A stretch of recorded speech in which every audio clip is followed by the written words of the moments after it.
The subprime bubble 2.0 is about to burst.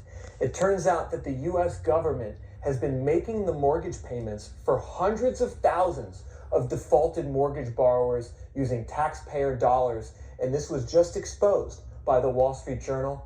And if it's reversed, it has the potential to cause a massive, cataclysmic housing downturn in many cities and neighborhoods across America. And the big issue is the FHA mortgage program, the first-time homebuyer mortgage program, where you could put 3% down to buy a house. This mortgage program now has a 14% default rate. The default rate's 13.5%. Over 1 million mortgage borrowers on the FHA program are currently in default, and the Biden administration basically was blocking these defaulted mortgages from going to foreclosure. And what the Biden administration was doing was that when a mortgage borrower went in default and claimed financial hardship, they stepped in and made the mortgage payments for them. Or they tacked the mortgage payments onto the back of the loan so the borrower has more debt. And this has been something that's been artificially inflating the housing bubble and preventing the foreclosures and the listings from hitting the market. And some of the things that I'm going to show you in this video are going to absolutely shock you.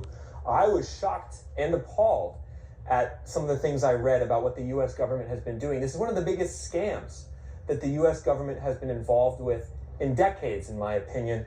Because essentially what the government was doing was they were giving this loan program for first-time buyers where your credit score could be as low as 580. You could have a 580 credit score and put 3.5 down. And they would give these borrowers these subprime loans. I mean, these are subprime loans. A bank would never offer these loans without the government backing.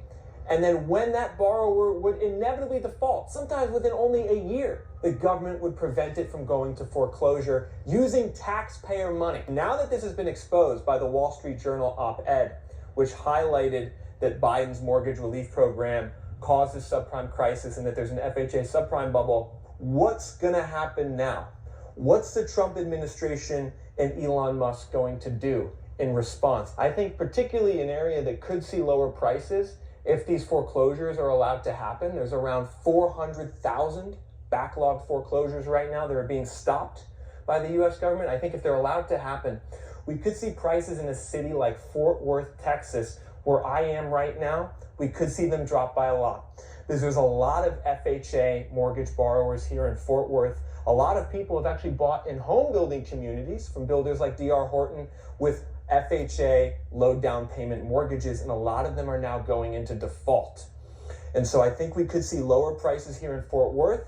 We could see lower prices in a city like Las Vegas. We could see lower prices in Orlando. Those are some of the top markets for FHA mortgages in America and would be some of the ones that are most exposed if these foreclosures are set loose and if the Trump administration does the right thing and turns off this subprime mortgage support offered by the US government. And I think some people in the real estate industry watching this might take issue with me calling these subprime loans. They're going to say, no, Nick, these loans have income documented. They're nothing like the mortgages from the mid-2000s. But the crazy thing, everyone, is that when you look at the credit quality of these mortgages, they're horrible. They're worse than they were in the mid-2000s. The Wall Street Journal has a graph showing the percentage of FHA borrowers who have a debt-to-income ratio above 43%. It's over two-thirds. Over two-thirds of FHA borrowers, when they get the mortgage, have to pay over 43% of their income to debt costs. I want you to think about that. That means pretty much anyone borrowing from the FHA program right now is doing so in a situation where they can't really afford the payments. Back actually in the 90s and 2000s, it was only a quarter of all FHA mortgages had a debt to income above 43%. And some of the stuff that was happening here, folks, was absolutely wild. If you go further into this Wall Street Journal article, they mentioned how in 2024, mortgage servicers made 552,000 incentive payments to mortgage borrowers to prevent them from getting foreclosed on. Translation, mortgage servicers took money from the US government FHA mortgage program and put it in the pockets of defaulted home owners under the FHA mortgage program who could not make their payments. That is absolutely absurd. What's even more absurd is that in some cases, the government is automatically lowering the mortgage payments for these defaulted borrowers by 25%. If you go to the FHA mortgage website, it says very plainly, if you're in default and claim financial hardship, you could have your payments reduced by 25% with no contact. They could just do it automatically. And I sincerely hope that Scott Turner, the new head of the FHA, sworn in under the Trump administration a couple weeks ago, takes a serious look at what's going on in his department. And so, folks, get this. There's 7.8 million FHA mortgages outstanding. That's approximately 17% of all mortgages. So there's 54 million mortgages total. 13% are already in default.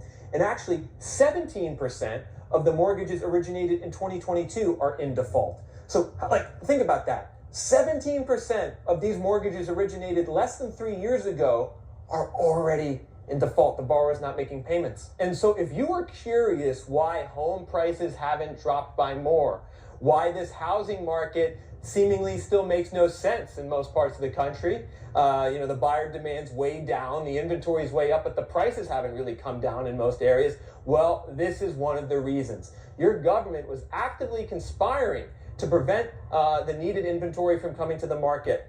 Excuse me.